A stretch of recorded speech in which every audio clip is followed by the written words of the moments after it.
जब अपने एनडीए के शासन के पहले सदर अस्पताल, सरकारी अस्पताल जाना लोग भूल गए थे। मतलब आसमान ज़मीन का फ़र्क है। जब अपने सरकार के पहले और आज अपने नीतीश कुमार जी के शासन में, एनडीए की सरकार में बहुत परिवर्तन हुआ है। और इस बार जो उम्मीदवार होगा, ना वो बीजेपी का होगा, ना जदयू का होगा, ना राष्ट्रीय लोक मोर्चा का होगा, ना लोजपा का होगा, ना हम पार्टी का होगा।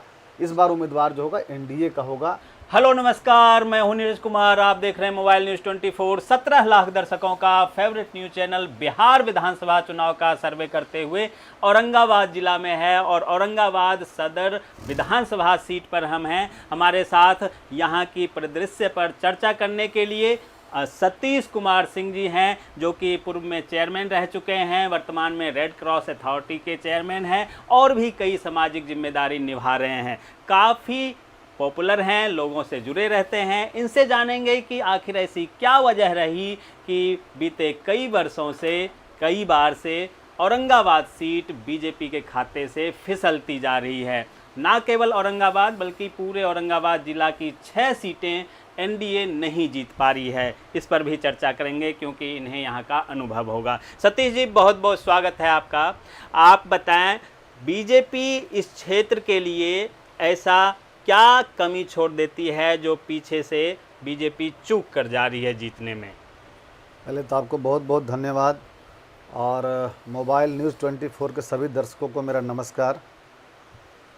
और आप औरंगाबाद आए हैं और आज हमसे भी, आपसे भी हमारी बातचीत होगी, इसका अवसर देने के लिए आपको बहुत बहुत आभार। आपने औरंगाबाद सीट को लेकर 2 बार से हम लोग चुनाव जो हार रहे हैं, जी उसके बारे में चर्चा किया। चूँकि 2015 का परिदृश्य कुछ अलग था। 2015 में अपने जदयू जो है अपना जो गठबंधन में नहीं था, नीतीश कुमार जी महागठबंधन की तरफ चले गए थे, तो वो उसकी परिस्थिति अलग थी। आज 2020 की परिस्थिति अलग थी। मात्र हम लोग 2200-2300 वोट से हमारे भारतीय जनता पार्टी यहाँ से चुनाव हारी है। वो कहीं ना कहीं कोई ना कोई मैनेजमेंट में कमी रही थी, कोई कारण रहा था जिसकी समीक्षा भी हुई। और आगे ये गलती ना हो, इसके लिए हम सब मिलकर प्रयास करें कि भारतीय जनता पार्टी औरंगाबाद से जीते, निकाल पाए। बिल्कुल, अभी जब हम लोग पब्लिक सर्वे कर रहे थे, लोगों से पूछ रहे थे, तो यहाँ की समस्याएं काफ़ी सारी बताई गई। जल जमाव की समस्याएं, सड़कें कई जगह टूटी हुई। हालांकि मुख्य मार्ग बड़े साफ़ सुथरे हैं, लेकिन किसी ग्रामीण क्षेत्र में चले जाइए या किसी कॉलोनी के अंदर भी चले जाइए तो सड़कों की स्थिति बहुत अच्छी नहीं बताई जाती है और भी लोग परेशान रहते हैं। आपको क्या लगता है, इस बार आप लोग जो मुद्दा उठा रहे हैं, किन किन मुद्दों पर विधायक को घेरने वाले हैं आप लोग? ये सबसे बड़ी बात यह है कि आपने कहा कि ग्रामीण क्षेत्र में सड़कों का अभाव है, सभी गांवों तक सड़कें नहीं जुड़ी हैं। और शहर की भी चर्चा आपने की। एक अंतर होता है जब अपना जनप्रतिनिधि होता है, अपने गठबंधन का, अपने दल का। हम लोग भारतीय जनता पार्टी से बिलोंग करते हैं जी और यहाँ पर पिछले 10 वर्षों से कांग्रेस पार्टी के विधायक हैं। कहीं ना कहीं उसमें एक समन्वय नहीं बन पाता है और उस कारण से जो यहाँ से लेकर प्रदेश तक, राज्य सरकार तक से जो बड़ी योजनाएं हम सब पहले कराया करते थे 2015 के पहले, वो कहीं ना कहीं उसमें कमी हुई है। समन्वय नहीं बन पाया। कहीं ना कहीं राजनीतिक रूप से सभी का अपना अपना ईगो है। और चूंकि क्रियान्वयन जो है अगर शहर में होगा तो नगर परिषद के माध्यम से होगा। विधायक जो हैं अपने अनुकूल नहीं, अपनी पार्टी के अनुकूल नहीं हैं और ख़ास करके विकास को लेकर उनके पास कोई योजना नहीं है। कोई योजना नहीं है। अगर मान लीजिए ग्रामीण क्षेत्र पूरे, ना कहीं किसी प्रखंड से उनका कोई तालमेल है, ना कोई नगर निकाय से तालमेल है।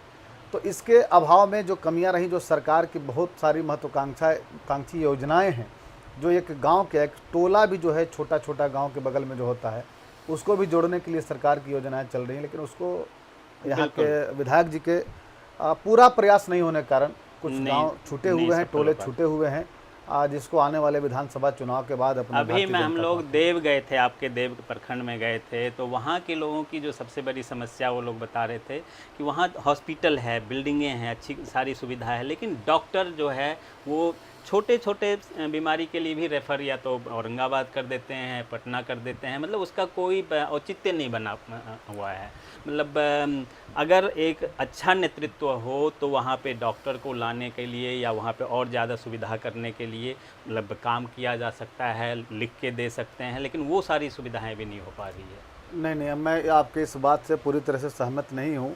आंशिक रूप से हो सकता है, या अगर 10 में से कोई एक ऐसे व्यक्ति हो सकते हैं जो अस्पताल गए और उनकी इलाज वहाँ पर समुचित रूप से नहीं हो पाया। लेकिन आज जब अपने एनडीए के शासन के पहले सदर अस्पताल, सरकारी अस्पताल जाना लोग भूल गए थे। आज तो कोई उस समय तो कोई स्टाफ भी नहीं रहा करता था। आज तो डॉक्टर, जो आपने देव की चर्चा की, वहाँ तो अच्छे डॉक्टर हैं और पूरी टीम है वहाँ पे, पूरा नर्सिंग स्टाफ है, सारे लोग वहाँ पे हैं। लेकिन अगर उनसे कुछ ज़्यादा होता है तो सदर अस्पताल उनका वो रेफ़र करते हैं, वहाँ एम्बुलेंस की व्यवस्था है, सभी प्रखंडों में एम्बुलेंस की व्यवस्था, वहाँ के एम्बुलेंस से आप सदर अस्पताल आते हैं। और सदर अस्पताल में मतलब आसमान ज़मीन का फ़र्क है। जब अपने सरकार के पहले और आज अपने नीतीश कुमार जी के शासन में, एनडीए की सरकार में बहुत परिवर्तन हुआ है। उसके बाद भी अभी कुछ ज़रूरतें हैं जो यहाँ पर अभी नहीं हो पाया है। जैसे ट्रामा सेंटर और मेडिकल कॉलेज खोलने की बात चल रही है और मुख्यमंत्री जी ने घोषणा भी कर दिया है आने वाले कुछ साल में औरंगाबाद के लिए, हम सबों के लिए स्वास्थ्य के क्षेत्र में हम लोग आत्मनिर्भर होंगे और कहीं किसी को जाने की ज़रूरत नहीं पड़ेगी। अगर हम औरंगाबाद की ज़िले की 6 विधानसभा सीट की बात करते हैं तो यहाँ भी एनडीए बिल्कुल फिसल सी गई थी। इस बार माहौल तैयार करने के लिए शायद कल आपके बिहार के प्रभारी तावरे साहब भी आ रहे हैं और जायज़ा भी लेंगे। इस बार 6 सीट जीतने के लिए क्या क्या आप लोगों ने तैयारी की है, कैसे 6 सीट आप लोग निकालने वाले हैं? देखिए, 2020 बिल्कुल अलग चुनाव था और 2025 बिल्कुल अलग चुनाव होने वाला है। 2020 में अपने लोजपा रामविलास जी के पार्टी के राष्ट्रीय अध्यक्ष चिराग पासवान जी, जो हम लोगों से बिल्कुल इंडिपेंडेंट अलग होकर, एनडीए से अलग होकर चुनाव लड़े। उपेंद्र कुशवाहा जी भी बिल्कुल अलग होकर चुनाव लड़े और बल्कि कई छोटे छोटे दलों से गठबंधन करके चुनाव लड़े। उन सारी चीज़ों के कारण, उन सारे परिस्थितियों के कारण हमारे अलग अलग क्षेत्र में अलग अलग समीकरण बना और उसका नुकसान हुआ। अपने बहुत सारे बागी उम्मीदवार बन गए जो अपने जदयू से या भारतीय जनता पार्टी से टिकट नहीं मिला, वो कहीं ना कहीं लोजपा या अन्य किसी छोटे गठबंधन से या दल से जाकर चुनाव लड़े। इस बार पूरा समन्वय बना के, और इस बार जो उम्मीदवार होगा ना वो बीजेपी का होगा, ना जदयू का होगा, ना राष्ट्रीय लोक मोर्चा का होगा, ना लोजपा का होगा, ना हम पार्टी का होगा। इस बार उम्मीदवार जो होगा एनडीए का होगा। इसलिए सबके प्रयास से, सबके सहयोग से हम पुनः जो है 6 सीट जीतने वाला जो रिकॉर्ड है उसको इस बार हम पूरा औरंगाबाद जिला में बिल्कुल 6 सीट जीतने के लिए तैयारी पूरी है।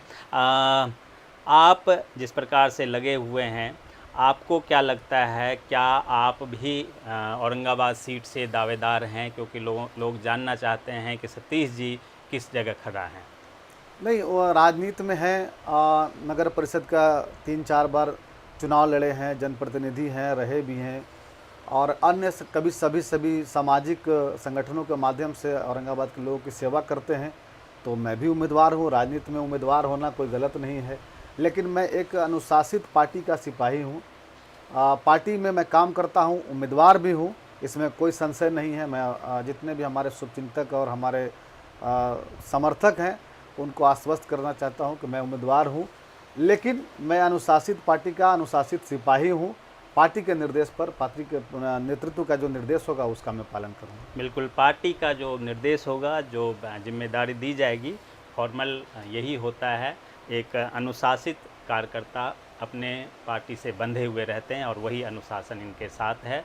इन्होंने बड़े शालीनता से सारे सवालों का जवाब दिया है और जिस प्रकार से लोकतंत्र में सबसे बड़ा त्यौहार माना जाता है वोटिंग को, तो वोटिंग में आप लोग ज़रूर जुड़ें। आप अंत में लोगों से क्या अपील करना चाहेंगे कि इस चुनाव में लोग कौन कौन से पॉइंट को अपने दिमाग में बैठा के और ईवीएम का बटन दबाएं, वोट करें? क्योंकि उनका वोट, जैसे कि बताया कि 2200 से हार गए, तो ऐसे में एक एक वोट अहमियत होता है। कौन कौन से पॉइंट को ध्यान में रखते हुए लोग वोट करें? मैं अभी सभी औरंगाबाद अपने समस्त महान जनता से, सभी महान मतदाताओं से आग्रह करूंगा कि आप एक अच्छे उम्मीदवार का चयन करें। आपकी सीट से जो भी अच्छा व्यक्ति खड़ा हो, और हमारी पार्टी, हमारा गठबंधन पूरा प्रयास कर रही है कि हम एक साफ़ सुथरा छवि का व्यक्ति, हमारे एनडीए का उम्मीदवार हो जो जनता के बीच रहता हो। तो आप वैसे उम्मीदवार का चयन करें, जात पात से उठकर, और मतदान हर हाल में करें। आपका मत जिनको भी देना आपको हो, लेकिन मतदान करने अवश्य जाएं। यही आग्रह अनुरोध में समस्त औरंगाबाद वासियों से करता हूं। बिल्कुल मतदान जरूर करें, क्योंकि आपके वोट से जीतने वाला प्रतिनिधि विधानसभा के मंदिर में जाकर आपके क्षेत्र के विकास का मुद्दा उठाएगा। तभी आपकी समस्याएं दूर होगी, आपके जो परेशानी है वो दूर होंगे, नहीं तो ऐसे ही लटका भटका रह जाएगा। इसलिए वोट जरूर डालें और एक अच्छे प्रत्याशी को वोट डालें। आप तमाम दर्शकों का बहुत बहुत धन्यवाद। सतीश जी, आपका भी बहुत बहुत धन्यवाद। बहुत बहुत धन्यवाद।